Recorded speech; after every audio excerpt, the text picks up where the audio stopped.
Welcome to IT Pro TV. I'm your host, Don. Coming at you live from San Francisco, California. You're watching IT Pro TV. All right, greetings everyone, and welcome back to another exciting episode of IT Pro TV. I'm your host, Daniel Lowry, and in today's episode, well, we are continuing on with more in our A+ series. That's right, there is a lot of content when it comes to the good old A+, and joining us in that endeavor, our good friend, Mr. Wes Bryan. Wes, welcome back, man. How's it going today? Man, it's going great. Got the coffee in me, ready to go, and ready to spit out some more specifications. That's right, as Dan says, we are continuing along in an A+, and he is right, and that is what this episode is going to be about, is really about standards. And more specifically, we're going to talk about Wi-Fi standards. In a previous episode, we talked about some of the channels you can expect to see if you're configuring things like a SOHO wireless router, and really understand, guys, any basic home router or even enterprise level wireless router is going to be using those same frequencies. But we're going to talk more about the standards themselves. And what we mean by the standards themselves, we're talking about, well, the IEEE, right? We're talking about the electrical, or the Institute for Electrical and let's try that again. The Institute for Electrical and Electronic Engineers. Boy, I can remember the acronyms, but getting them from here to here, sometimes difficult. Was it the Zoolander School for kids who don't read well? That's right, or that's right. Don't read so good or something like that? Yeah, it's speaking it, right? You went to that school, right? I did. I was their valedictorian. Yeah. So we're going to be talking about the IEEE, and keep in mind that the IEEE is an organization that essentially promotes things like electrical sciences, standardizes that. I mean, they standardize all kinds of things like nuclear energy as well. So a lot of different things that they're responsible for. Let's go ahead and talk just briefly about why we want the standardization, right? Standardization really is about consistency and interoperability. See, in the earlier days of networking and really just in computing, everybody's doing everything their own way. And sounds like it's about the man trying to keep me down, Wes. That's right, but we're not going to talk about Big Brother right now. That's for another episode, for the tinfoil hat episode. Right. So in the early days, what we would have is, everybody was trying to implement things just their own way. And the problem with it, I mean, it's not really a bad thing, because most manufacturers implement stuff today their own way, but you'd get vendor locked, right? If you had this one computer component, you'd have to have their hard drive or their motherboard. Right. And, if somebody makes a competitive product at a better price, if I'm locked into this vendor, I can't just easily switch over. I've got to do a whole retool, and then I'm locked into them. And if somebody else comes out with something, it's nice to be able to do that interoperability. It is, right? It gives us selection and choice, and that's very, very, it's handy. The other thing, too, is to keep in mind that the consistency part, right? If you have, devices that follow a set of standards, then what happens is, us as consumers, what we do is we can just figure out who we like better. Who do we think makes a better product, right? And that's really what standardization is about. It's about that consistency and interoperability. So it's a good thing that we have it today in our network. So now, talking about the IEEE, they standardized something known as 802. 802 is what we know as local area network communications. And there are tons of them, well more than we could go into, and really well more than you really even need to know for the A+ exam.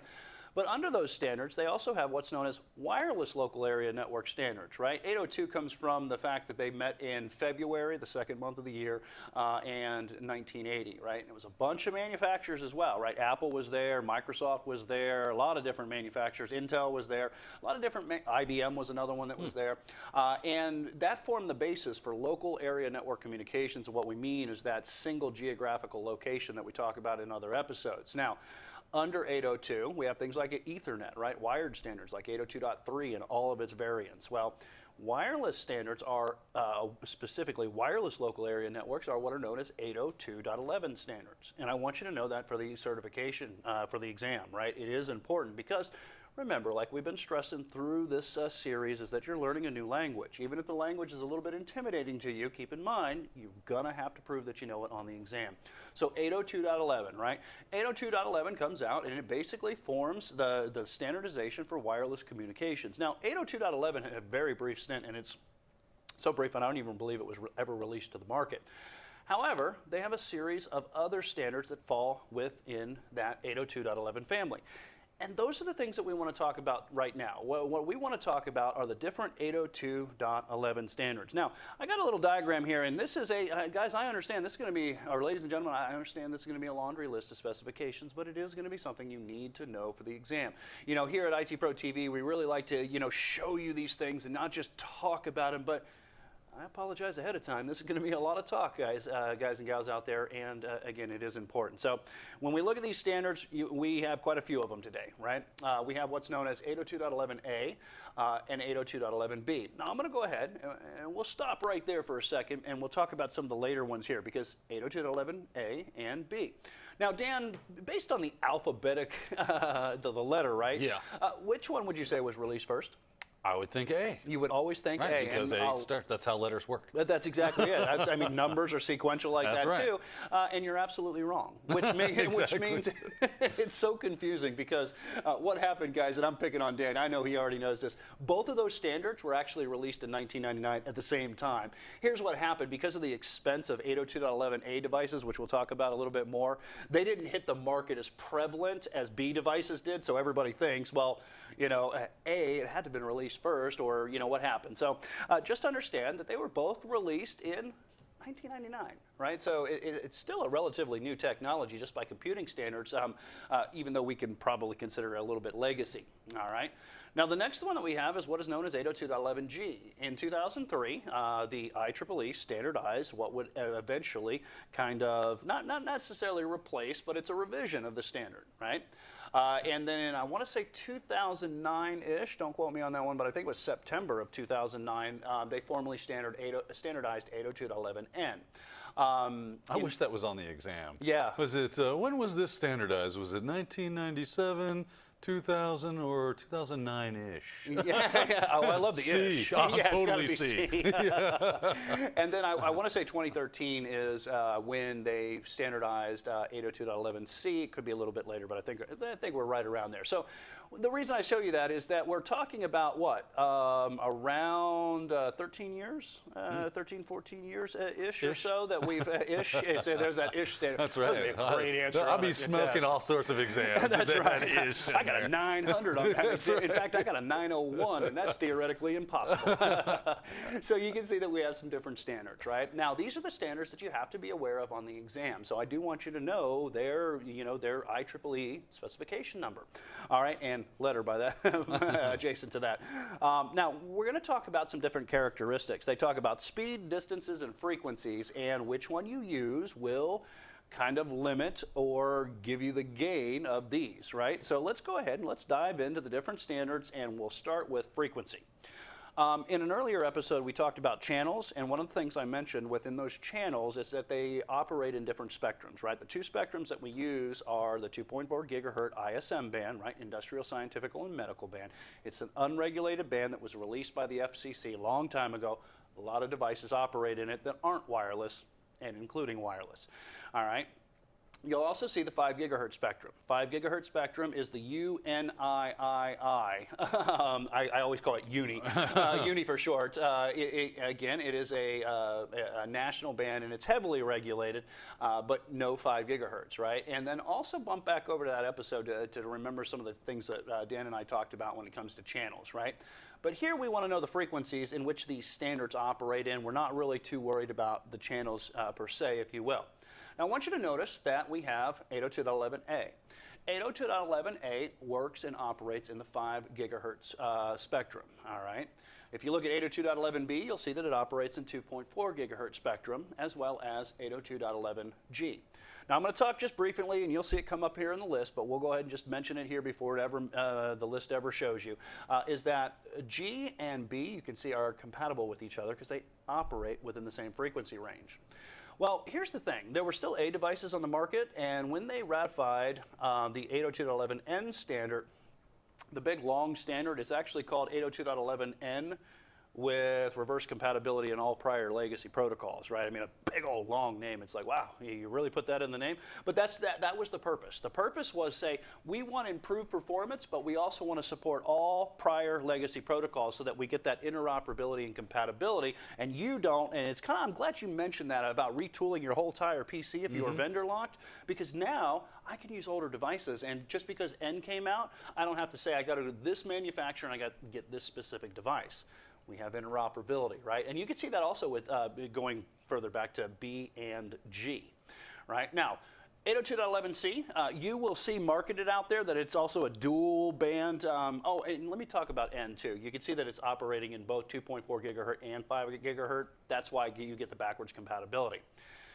Now notice 802.11ac operates in 5 gigahertz spectrum. Be careful with this one because 802.11ac devices a lot of times will have a dual band radio in them that allows them also to operate on 2.4 gigahertz spectrum. That's not a part of the standard. Okay, that's just a manufacturer saying, giving you the benefit of backwards compatibility, but it's not part of the official standard. So AC operates in the 5 gigahertz spectrum. All right, so the next thing we got to talk about is the range of these devices. And when we were talking about in our channels episode, one of the things that Dan and I mentioned was the fact that when you increase the gigahertz, the frequency level, you shorten the range. You can definitely get better performance out of it, but you also shorten the range. When you lower the frequency level, you get longer distances, but you have the potential to get slower speeds. All right, so that's something to keep in mind as we move in, well, to the next category, speeds. So let's go ahead and take a look here, and let's talk about, we'll go all the way back in time again, driving our DeLorean 88.5 miles an hour, and we'll talk about 802.11a. 802.11a, these devices operated in the 5 gigahertz spectrum, and they got blinding speeds, all right, very fast speeds for those days. B devices operated in the 2.4 gigahertz spectrum and were more common. And again, on the list, it hasn't come up yet, but I'll go ahead and mention one of the reasons they were more common is because they were less expensive. We don't think about it today, but in the earlier days, you could pay $1,000 for a wireless access point. $1,000, right? Where today, Dan's mentioned it, right? Craigslist, exactly. Yeah. You know, we were talking about one episode, Dan. You know, when we wrapped up, Dan was like, "Hey, go out to eBay, get you a $10 access point, and work with it. You know, so you don't worry about breaking it, right?" So they're very expensive versus the B devices, and that's why people thought that the A devices came out later. It's not really the case. It's just the fact that corporate entities would get, and enterprise entities, if you will, would get these devices. And why is that? Well, they could justify the cost to get the speeds. Your average mom and pop location, they really couldn't justify all that extra expense. Now, one of the great things is that when G came out, not only did it operate in the 2.4 gigahertz spectrum, but it also did a different type of frequency modulation, which is well beyond the exam, that allowed it not only to operate in the 2.4 gigahertz spectrum, but maintain the speeds, if you will, of the earlier A devices. Now, that's one of the things that kind of all but signaled the death blow to A devices, right? Why would I spend all of that money on an A device when I can get a relatively inexpensive G device, which kind of maintain the expense of B, and I get the performance as well. Now, 802.11n, all right? You will see all different kinds of ratings, all right? These are theoretical ratings, just like we talked about in hard drive speeds, USB, FireWire. This is the theoretical upper end. They have to put some kind of theoretical standard there. They got to draw a line in the sand Yes, somewhere, sir, absolutely. Right? Now, whether you can get to the line in the sand or not is really based on how the vendor implements the technology. And what I mean by that is 802.11n devices, they support something known as multiple in, multiple out. And what do I really mean by that, guys? Well, just think about in more than one antenna sending and receiving information, right? Versus the earlier standards which means I could send information to Dan and Dan would have to wait. And then once he had received the information that I'm sending, he could send back to me, right? Multiple in, multiple out, just like it's called MIMO. Multiple in means you have antennas that can send and receive across all those antennas. Now, the theory behind it is that each stream, again, each MIMO in and out can support 150 megabit transfer speeds, right? 4 maximum in the N standard, which 4 times 150, I believe, is 600. That's why you get the theoretical upper end. Now, What we've also said is that it really depends on how the manufacturer implements them, because a lot of these devices weren't implementing 4 antennas giving you the 4 streams. What they would do is they'd implement 3 antennas for your communications, and then 1 would be for control, communication, and quality, if you will. So again, depending, you might see some that say implemented times 3. Right? Well, that's a theoretical upper end of 450, and again, it doesn't necessarily mean you're going to get that in practicality. Why? It's wireless communications. We have radio frequency interference. You're talking about 2.4 gigahertz spectrum. You're talking about microwaves, cell phones, cordless phones. All of this starts to play into and factoring into what is the actual range and what is the actual speed. Last but not least, we're talking about gigabit speeds, gigabit per second. That's one of the things about the AC, because AC has an upwards of 8 antennas. All right, so we're talking 8 simultaneous streams, and that's technically called multi-user MIMO. It just means now, because we've got all these different components on our networks, mobile devices, things like Roku, streaming media, media servers, Netflix. We're just having to make provision for all this stuff that's attaching to That's it, right? exactly what it is. You need a lot more fire hoses, because you get a lot of fires going in on your network. Just kidding. But analogy being that you got a lot of streams that you got to pump information out to. So aggregating all of those streams gets you somewhere around 1,300 megabits if you want the comparison there, or 1.3 gigabits. Just remember, never cross the streams. That's right. It's an important safety tip. Total protonic reversal. That's right. That's right. What you do, Ray? So some of the other things that we got to talk about, well, let's go ahead and move down on the list. And we've kind of added some things that aren't on the exam, but should help you out when you just talk about, making a decision on what you're going to buy. Distance is the next thing. You're going to notice something kind of interesting here. Notice that when we talk about 802.11a, we're talking about 10 meters, or 32.8 feet roughly, right? So again, increasing the frequency, reducing the overall range, versus the B and the G devices, which is kind of interesting because they kept the spectrum the same, right? The frequency, if you will, but they changed how the information was traveling across that frequency. Notice that we get to 100 meters, right, or 328 feet. Again, give or take. Again, obstacles. Riddle me this, Batman. I'm looking at your chart here. It's a lovely chart that you've got going on. You've got 10 meters on 802.11a, which is in the 5 gigahertz range. You jump to N, which has 5 gigahertz capabilities, or AC, which is in 5 gigahertz, and it's blowing it out of the water. How the heck did they accomplish that? You really want to know? Yes. Orthogonal frequency divisional multiplexing. Well, you just had to say that. Thank you. Thank you. Now I know. Yeah, there's a thing. It's not something you're going to need to know on the exam, but Sure, sound awesome. It's actually called scalable orthogonal frequency. You get that like overseas or something? That's right. Yeah, it's a shot. Yeah. It takes care of things like tetanus. But in the earlier days, they would use a different kind. They would use something known as FSSS, I think it's frequency spread spectrum, frequency hopping spread spectrum. They use something known as direct sequence spread spectrum, and then G, you'll see one of the reasons they upped the speeds and kept the distances, they started using that orthogonal frequency divisional multiplexing. Again, OFDM, do not worry about that on the exam. It's well beyond any of the CompTIA I'm already on exams. Google. That's right. You put out the forbidden fruit. I got to know. That's right. Dangle that one out there in front of you. That's really why, the way they implement the technologies, and the same thing with 802.11 AC. It just means that every one of the frequencies are orthogonal, if you will, in relationship to one another. So again, it doesn't cross the streams, really is what it comes down to. So it's better performance there. But again, a little bit more than what we need to know for the exam, but there nonetheless, just in case you wanted a mouthful of alphabet soup, in case you're hungry there. Good. A couple other things that I want to talk about is the bandwidth, right? The bandwidth here, they operate in different bandwidths. Again, this is the how wide a single channel will be, and sometimes you can aggregate multiple channels together. It's like taking multiple channels and saying, okay, we're gonna now this entire 4 channels are going to be used to send a single communication across. Might be a little bit more than you need to know for the exam, but hey, we're going to have you set up, and you guys will know what's going on with your wireless. You can see 20 megahertz, pretty much consistent across the board. forward all the way up until we get to N. N would allow you double that bandwidth, right? N, so again, better speeds, again, with the way the information is going across the network, you can get better ranges, and again, it would double the bandwidth. Now, be careful, because one of the things that N, remember we talked about supporting backwards legacy protocols. When you support those legacy protocols, you essentially take those 40 bands and you split them up into two. 20 megahertz for all your older legacy devices, and then 20 megahertz dedicated for any of the N devices that are on your network.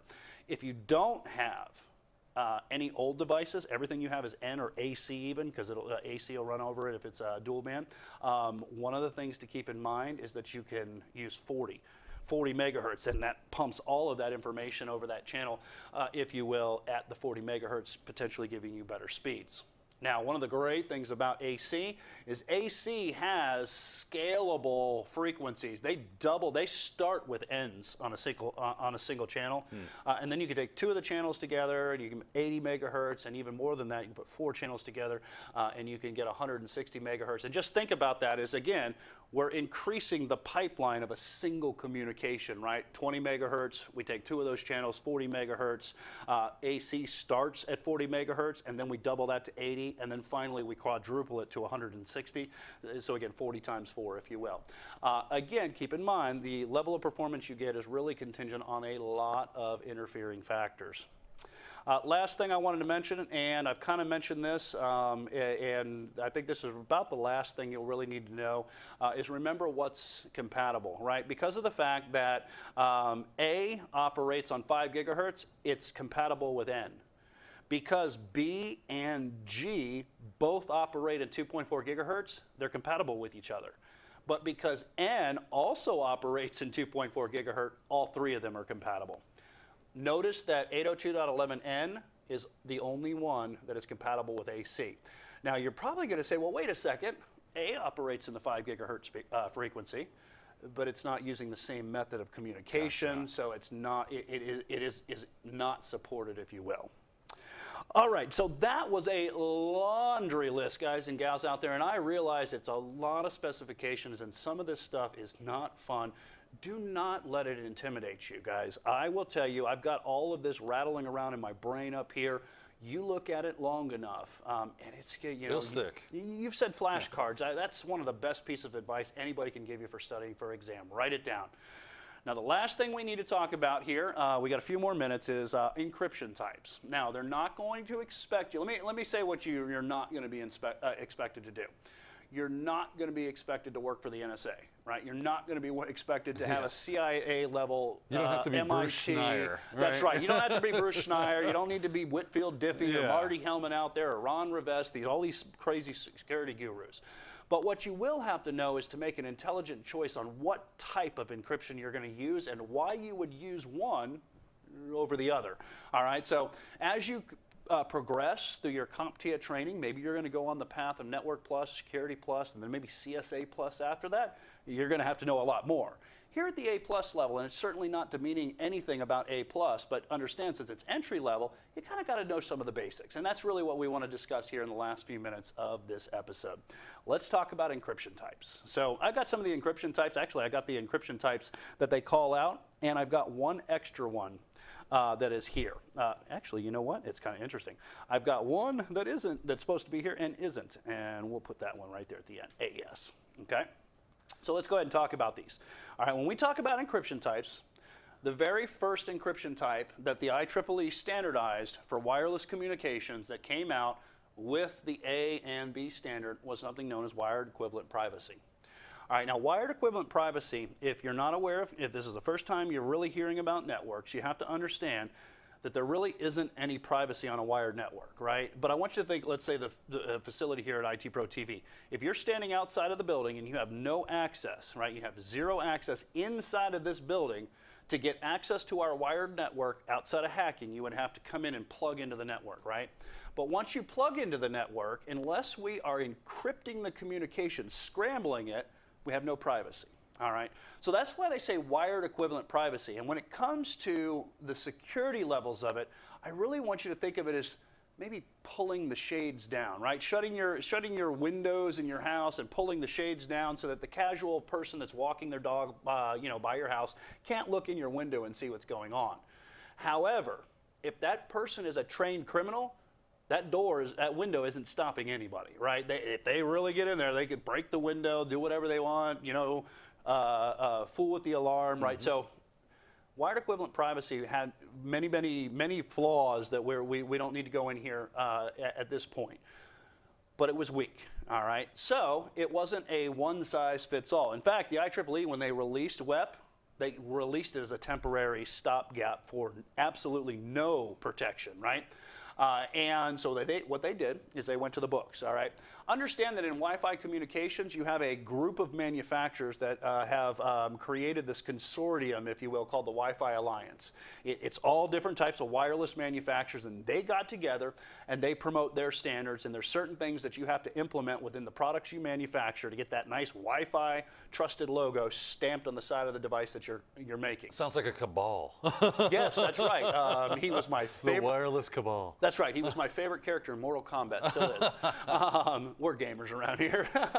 So the Wi-Fi Alliance went to the IEEE and they're like, hey, guys, this isn't stopping anybody. We need something. The IEEE's like, well, we know and we're working on it. That's what we're doing. WEP was never supposed to be the one-size-fits-all, right? So other companies like Cisco came out with something known as LEAP. It was a very small temporary protocol that they implemented within their networks because they knew WEP wasn't good.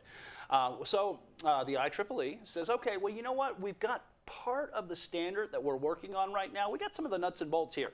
How about we'll give you that now just so you have something until we finish this standard. So the Wi-Fi Alliance grabs this early, if you will, pre-draft components, and they release it out as something known as Wi-Fi Protected Access. Now, Wi-Fi Protected Access does something kind of interesting. You'll see that there's another set of acronyms up here.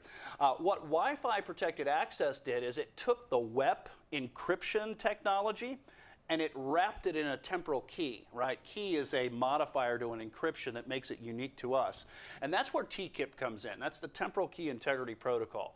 It just basically means that if I've got this encryption key, if I've got this component that allows me to modify the way the data's scrambled, if that doesn't change, it gives hackers all the time they need to essentially break it, right? You can think of a key also as like a passphrase, a password, right?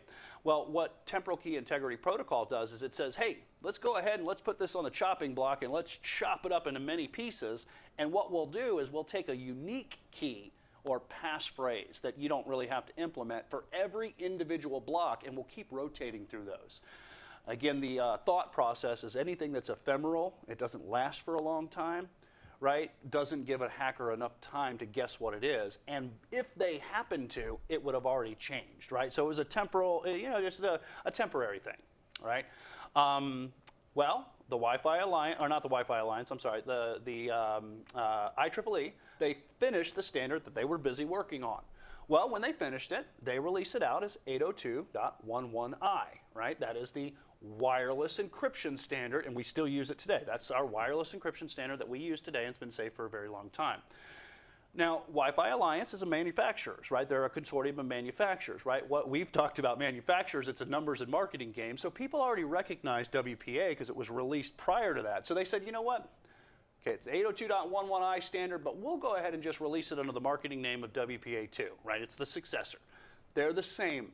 Ladies and gentlemen, don't let that fool you. If you see WPA2 on your exam or 802.11i, talking about the same thing. Don't let it confuse you, guys and gals out there, okay? Now, what happens here? Well, TKIP, in and of itself, these brilliant people out there found ways to get around it. And it was using an earlier encryption algorithm, a mathematical operation applied to your data that was relatively weak. So they said, we can't use that anymore, right? We need to get something to replace it. So they replaced it with AES, the Advanced Encryption Standard. And by the way, Advanced Encryption Standard today is the DoD's formal standard for top secret classified information. So very, very strong protocol, strong encryption algorithm. Now, I want you to know that WPA2 gives you access to AES, right? A stronger algorithm that helps to encrypt that and keep it more secure so that it's confidential and people cannot eavesdrop on that information if it's being sent between two authorized partners or communication endpoints. TKIP was replaced with something known as CCMP. All right, CCMP, again, is the successor to TKIP. Really all I want you to know, but keep in mind, if you are configuring wireless access points within your networks, do not use WEP, all right? At the very least, use WPA, but even that, I would say don't use WPA, use WPA2. All your modern access points support it, and it is something that you should consider. Last thing I want to mention down here, I know we got just a couple more minutes, is there are two different kinds of WPA2 modes, all right? And it's for both WPA and WPA2. You have what's known as personal mode, and you have what's known as enterprise mode. I want you to realize that that's something that's associated with WPA and WPA2. Personal mode, let's take all the technical jargon out of it. It's a password.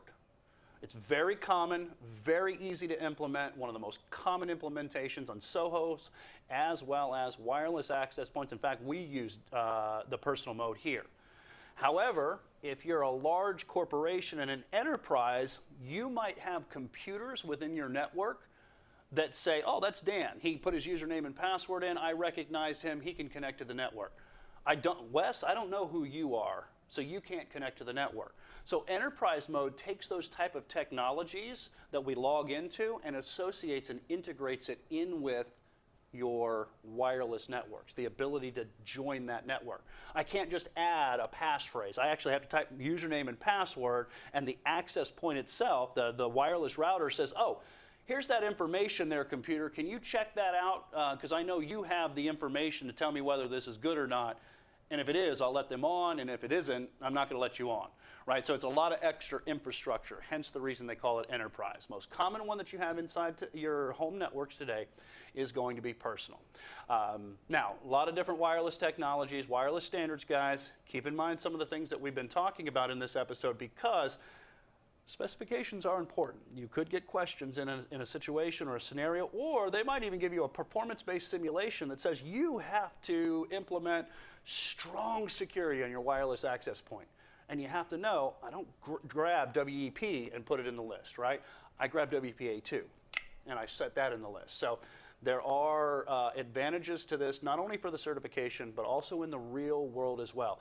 And if you aren't in a certification endeavor, maybe you're just trying to do this for your own personal edification, we hope by the end of this episode, you're going to be able to implement this inside of your networks. All right, Wesley, great job on giving us the rundown on the different standards and specifications therein, as well as some of the encryption types that we might run into, and knowing which one we might actually want to use versus another. That being said, Wes, you are correct. We are out of time. This episode, we do thank our audience for watching. Definitely come back for more.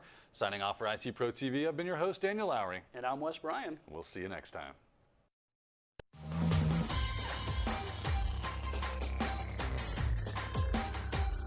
Thank you for watching IT Pro TV.